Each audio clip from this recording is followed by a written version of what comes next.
Assalamualaikum warahmatullahi wabarakatuh. Pembahasan selanjutnya ialah mengenai tata cara sholat dalam Islam dan Yahudi. Dan karena Mas Tama sudah menjelaskan tentang bagaimana tata cara sholat dalam Islam, jadi saya hanya menjelaskan tentang bagaimana cara sembahyangnya orang Yahudi. Dan seperti yang kita ketahui bahwa ajaran Yahudi adalah penganut dari kitab Taurat, yaitu kitab yang pertama kali diturunkan oleh Allah Subhanahu wa Ta'ala kepada Nabi Musa. Sedangkan ajaran Islam adalah penganut dari kitab Al-Quran, yakni kitab yang terakhir kali diturunkan oleh Allah kepada Nabi Muhammad dan menjadikannya sebagai penutup dan penyempurna dari ajaran sebelumnya. Dan dalam agama Yahudi ada 3 macam sembahyang, yaitu yang pertama sembahyang personal yang dilakukan secara perseorangan dengan keadaan dan kebutuhan masing-masing individu. Kedua, sembahyang berkelompok yang dilakukan oleh beberapa orang secara umum atau terang-terangan dan bersifat umum gitu. Jadi bisa diikuti oleh siapa saja dan di tempat dan waktu khusus pula. Dan yang ketiga ialah sembahyang wajib, yaitu sembahyang yang harus dilakukan oleh umat Yahudi setiap harinya, yakni sebanyak 3 kali. Jadi sembahyang tersebut biasanya dilakukan setiap jam 9, 11, dan 3 sore. Sedangkan dalam kitab Talmud dilakukan di pagi, siang, dan malam harinya. Dan untuk sembahyang kelompok dan wajib lebih diutamakan agar dilakukan secara berjamaah.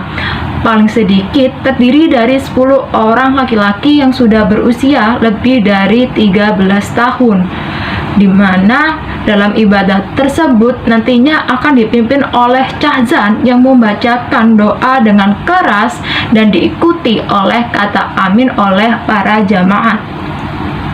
Selanjutnya ialah syarat syah sebelum melakukan sembahyang, yaitu wajib mencuci tangan, menggunakan semacam selendang yang disebut talit dan kemudian diselendangkan di pundak atau kepala, memakai tefilin di tangan dan kepala, memakai penutup kepala yang disebut kipa atau yarmulika, dan khusus untuk kaum perempuan diperbolehkan untuk mengenakan sebagian atau semua pakaian sembahyang tersebut.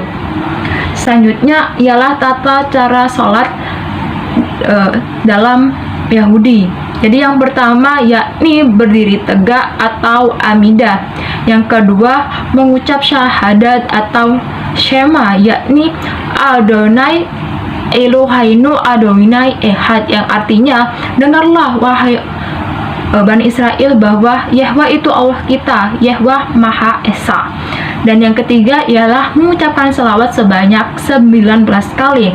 3 kali pertama diantaranya berisikan pujian atas keperkasaan dan kesuciannya, dan 13 kali di tengah-tengah sembahyang, dan 3 kali terakhir dengan mengatakan ucapan terima kasih atau alenu. Jadi sembahyangnya orang Yahudi itu tidak ada sama sekali bacaan tertentu yang dikhususkan sebagai bacaan sembahyang, kecuali bacaan syahadat, sehingga mereka hanya mengucapkan berbagai macam pujian kepada Tuhannya. Dan dalam materi ini ada pertanyaan dari Vika, yakni mengenai reaksi atau tanggapan orang Yahudi ketika mereka mengetahui bahwa arah kiblat dipindahkan. Jadi reaksi orang Yahudi ialah menanyakan alasan dibalik perpindahan arah kiblat tersebut. Jadi pada awalnya Nabi Muhammad sendiri mengaku seiman dengan ajaran nabi-nabi sebelumnya seperti Nabi Musa dan Nabi Ibrahim. Dan Nabi Muhammad pun menjawab bahwasanya pada awalnya ia hanya ingin menarik orang Yahudi untuk masuk dalam ajaran Islam karena mereka memiliki arah kiblat yang sama. Tetapi hasilnya malah sebaliknya. Dan perpindahan arah kiblat ini bukan tanpa alasan. Jadi ada beberapa alasan yang membuat Nabi Muhammad enggan jika harus berkiblat yang sama dengan orang Yahudi. Hal tersebut dikarenakan Nabi Muhammad mendengar orang Yahudi bergosip dengan menekankan bahwa ajaran Islam dan Yahudi itu berbeda. Tetapi kenapa arah kiblatnya sama? Sehingga membuat beliau ingin mengubah arah kiblat dari Baitul Maqdis di Palestina menuju Ka'bah di tengah-tengah Masjidil Haram di kota Mekah. Alasannya adalah tempat itu dibuat oleh Nabi Ibrahim bersama putranya, dan bangunan tersebut mampu membuat orang Arab tertarik masuk dalam agama Islam, dan tempat tersebut juga merupakan tempat kelahiran Nabi Muhammad. Dan setelah Allah menyetujui permintaan Nabi Muhammad, maka Allah secara langsung memerintahkan Nabi Muhammad untuk segera memindahkan kiblat pada malam Selasa bulan Sya'ban yang bertepatan dengan malam nisfu Sya'ban. Dan kesimpulan dari materi ini adalah sekalipun tata cara sholat orang Yahudi dan Islam tidak jauh berbeda, bukan berarti ajaran Islam hanya mengcopy paste, karena ajaran Islam adalah penyempurna dari ajaran-ajaran sebelumnya.